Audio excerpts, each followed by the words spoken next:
It's been quite a ride the last few years. I'm Ben Rising, your host, and welcome to Season 10 of Whitetail Edge.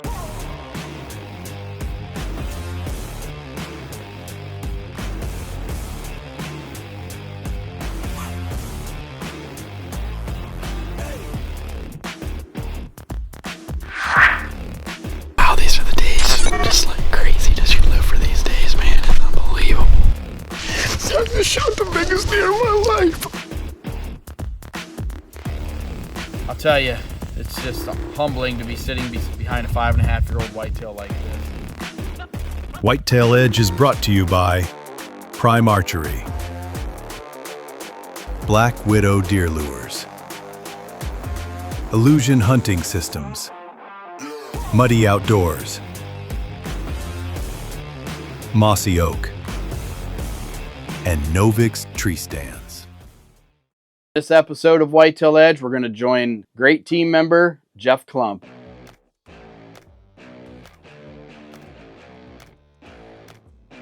Jeff is one of those guys on our team that is a habitat nut.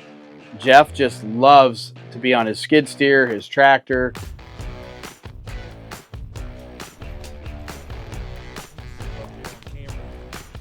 I came in here 2 different times and sprayed a glyphosate on these beans, and I came back that second time because there's some pockets where I didn't hit it. I want to get rid of all the weed control, and this is going to be the deciding factor of bringing those deer into this plot. We got it screened off from the road, so what I'm doing today is bringing in this Deer Grow 3-18-18 and just give it a little bit of that liquid fertilizer to really get it pop and put the nutrients in these soybeans what they need.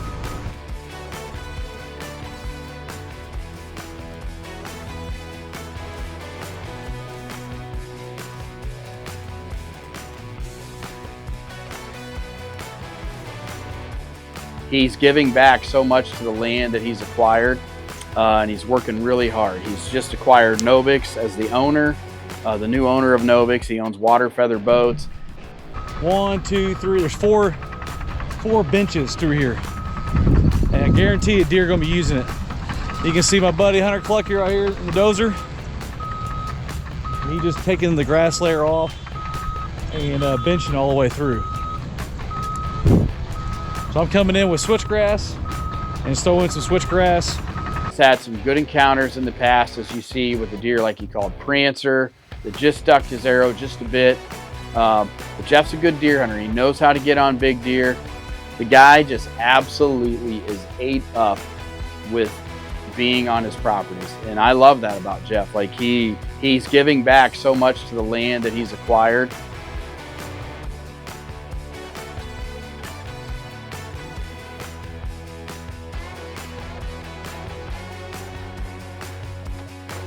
In this little low area to clear it out and push these trees up against the field edge so we have good access coming in here. We're gonna hunt this with any northwest, west winds. I'm coming up here. We're not gonna be very high off the ground, but look at the Novix. It's tucked in right there off the field edge a little bit. We got good cover. Not very high off the ground, but we have great cover. We are using some of the Novix Camoflex, and it'll come really handy just in case these leaves do start falling and keep us pretty concealed. There's a road bed back in along this little low area. These bucks like to cruise up and down this. Here's a little intersection trail right here, the community scrape, before they hit the bean field. Last year they torched this scrape. There's a big scrape line on the bean field edge and this row bed. And it's all 25 yards from this Novix Raider right here in this tree. The guy's just a busy dude, and he's a great guy. And in this episode, Jeff is after a deer that he calls Mickey. And then he also kills another deer later on with a bow. But let's get into the first hunt.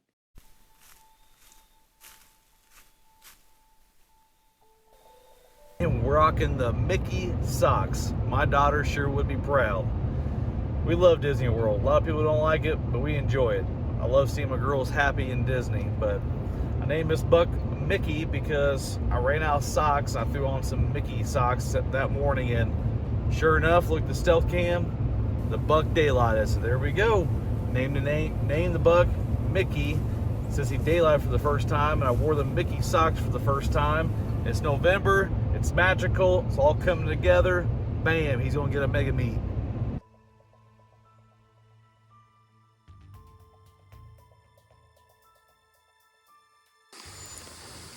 settle back in here in the red funnel. Hopefully Mickey shows his face tonight. Trying to be quiet because we're tucked in really close to a bedding area. So Thursday he came through here, just kind of making his way calmly through here, scraping, rubbing, everything. So stay tucked in, try to reduce our movement. There's a grunt call for insurance.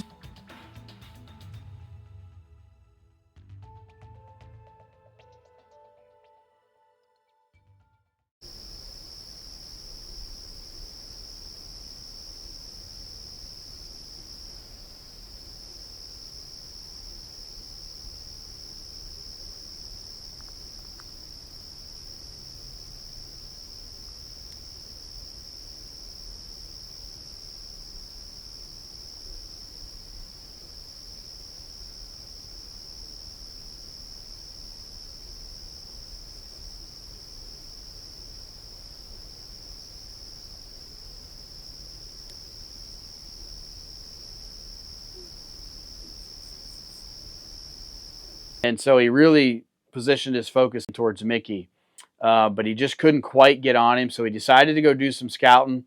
And as he was going into this bedding area where he had planted a lot of switchgrass and different things, he noticed just how tore up this area was. So Jeff, being a smart guy and realizing this is really fresh sign, he decided to just hang a stand right there, hunt over all this fresh sign in this bedding area where the switchgrass was. Heading back to Illinois. Today is opening day for firearm season, so we are picking up the Savage 220 20 gauge and just hung up a new Novix set up in this pine tree really high up. Throughout the spring, summer, we did a lot of land development, had some hillsides, benched them out for additional bedding, put some grasses in, and just did a little bit of scouting the other day. And there's just a lot of like travel paths, there's a lot of trails in and out. Have a camera up, get some good midday action. So we're gonna give it a shot. We're gonna get up in a Novix and sit the rest of the day.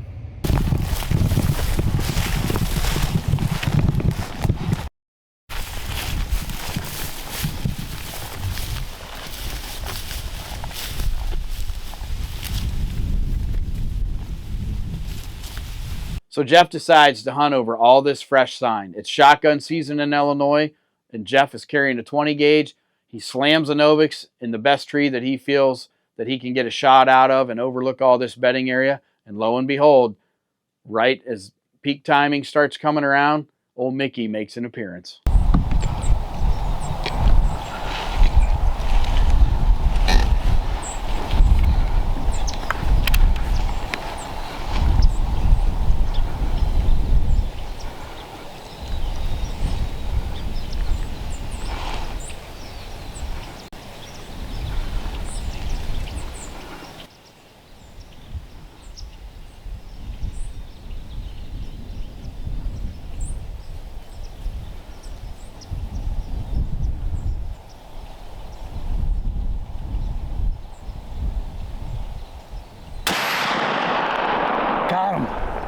Got him. Oh, got him. Boo, baby. That was him. I swear to you, I just smoked my target buck. Let's go. That's him. Let's go. Just got him. Oh, there's another one way up here. Man, after a long season, we've been bumping and grinding. I didn't want to get the gun out, but the 20 gauge, 150-yard shot, smoked him. He did the big kick and everything. I think we got on film. I'm pretty sure we did, but man, it just happened so fast. I thought he was a smaller buck. I'm not sure if it's the same buck, but there's a doe there bumping around. A lot of commotion going on. All of a sudden, bam, there he is. And I pull up the scope, and he was right there. Like, oh, that's him. That's Mickey. That's Mickey. Man, we just smoked him. Oh, dang it. Whew. It's been a long season. Patience, patience, patience. Thanks, my buddy Dan with me. My wife Baron with me. Man, I'm shaking. I wish I was going to get it done with the bow. I had him 50 yards, 40 yards from bow season. But man. Yeah. That's his deer name. Yeah. Like Mickey Mouse. Yeah. All right, I want to call you real quick. I appreciate your patience, babe. It's been a heck of a season. I know. Well, I'm glad you got one. Yeah. All right, tell your girls I love them. Love you, babe. Bye. Got him right here. First drop of blood right here. We don't expect him to really go that far, but you just never know. Blood. Little blood.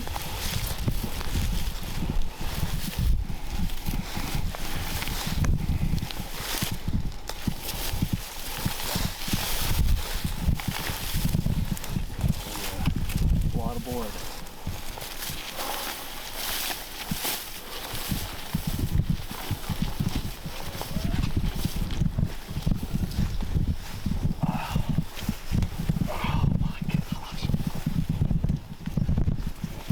Here we are, opening day of firearm here in Illinois, and Mickey is down.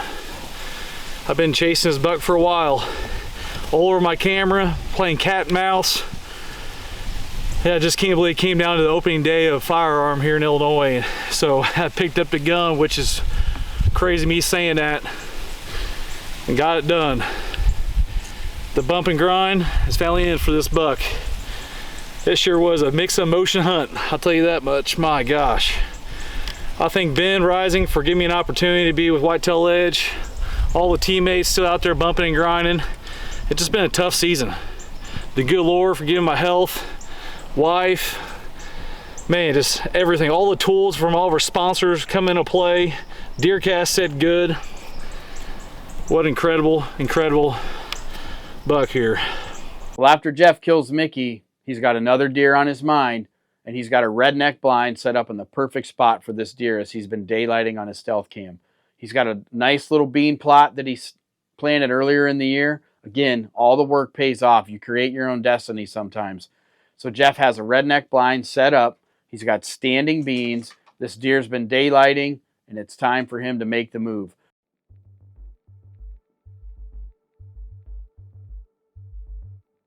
We're back here in Illinois. The stealth cam's been providing a lot of intel with this big 8-point hitting this bean pocket 4 consecutive days in the mornings. I think the first time it was like at 9 o'clock, then 8 o'clock, and now like right at daybreak. I came here, was it yesterday morning? Or the morning before that? Yeah, two mornings ago. I got here, I thought I'd just come in right breaking daylight and hop in the redneck, kind of flush the field off from the road with my truck. But he was already on my camera out in this bean field. So got faith behind the camera today. We got here super early. Sat there idle in front of the bean field for like a minute, 2 minutes. Snuck in real quick. Got in here for like an hour before daylight. So right now shooting light. I want to say tucked away in his redneck, and hopefully we punch another Illinois tag.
Happened with that bug coming out of here.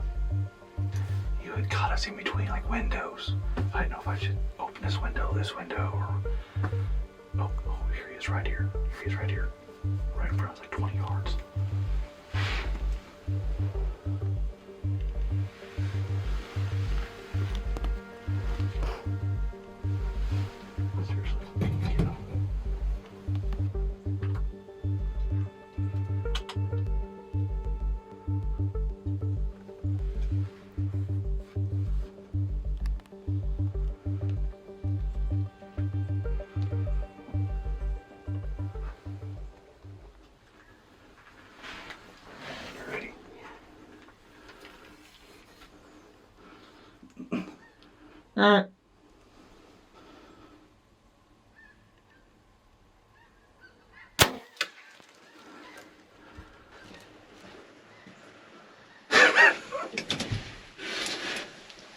Holy smokes. Got it, baby. Boom, baby. Man, what an intense morning right now. We expected to come out here. Thank you, Faith, for like bearing with me and waking up super early. Get out of her. I've never been in a blind like this so early. But we want to make sure we do everything right. Because we knew by the intel from the stealth cams 4 days in a row, like, we gotta get back in there. And he came out like, man, 50 yards, I could shoot that. But I was like, I just don't feel that comfortable to do that. He hung out, and that little spike buck kind of saw us. And a doe came out. That's the power of doe right now. She came out right here 20 yards in front of a Redneck Blind. And sure enough, he popped up like, oh my gosh, there he is. Whew. He was literally not even 20 yards, 15 yards at one time. And I'm rushing, trying to get cameras all set up again, and open the window, and man.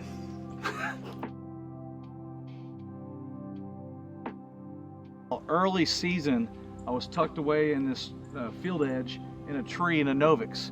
And as we all know, as season goes on, the trees lose leaves, right? So it's more and more exposed. So I knew that I had to like get the Redneck Blind in here, because sometimes I was dropping my girls off at school and hopping over to Illinois and crawling in the redneck for midday hunts. So, you know, hunting for the Novix, hopping in the Redneck Blind when season kept progressing. And what really got me to get the pattern going on here in this bean pocket is a stealth cam right back here. I have another one behind us in a tree. So I was trying to get a pattern of what was going on. Instead of pressuring this pocket, I just knew that get the intel from the stealth cams, and when the time's right, get in here. Well, finally connected with this big 8-point here. It's been a wild ride. I saw him early season bow in October, and then, man, just I kind of after I killed a good buck Mickey back here, I kind of let this thing, the property kind of die down. I am so happy. This is my first year hunting this property, new piece, trying to figure it out. Spend a lot of spring, summer, fall hours here. And man, just 2 bucks down here in Illinois is just unbelievable.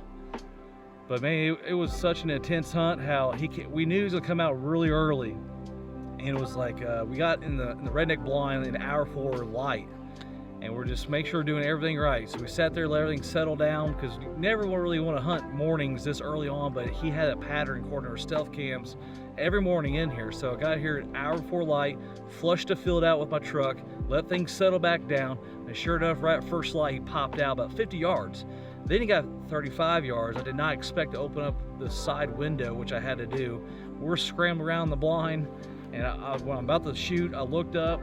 He turned around and like, oh man, he's quartering away, walking away. And I was moving around so much, there's a little small buck, spike buck, wherever he was.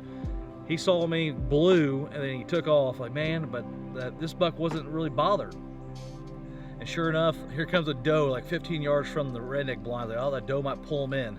And sure enough, he popped out, and Faith's behind the camera like, hey, don't move, don't move. There he is, there he is. He was literally 10, 15 yards from us. He walked out, we're scrambling again. I was like, man, I don't know if I'm gonna be able to open this window. Open the window, lashed it, and I just let that mega meat fly. 30 yards, nailed him. Job, Jeff. Way to put that prime to work. And that G5 broadhead, that deer did not go far. Jeff's a great hunter. Really proud of him here. He's got 2 bucks on the ground, and way to utilize all that information and the hard work you've put in on your properties, Jeff. You deserve it.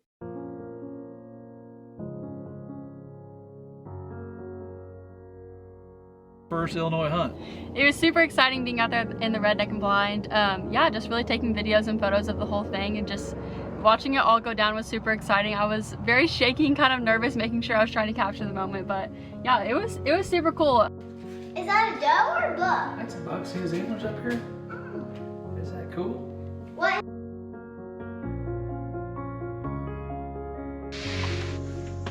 Jude, what are we doing? We're gonna look nice and tight.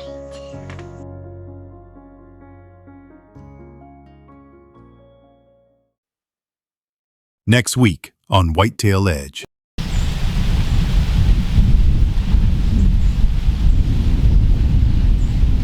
Oh, thank you, Lord. Thank you, Lord. Come on, baby.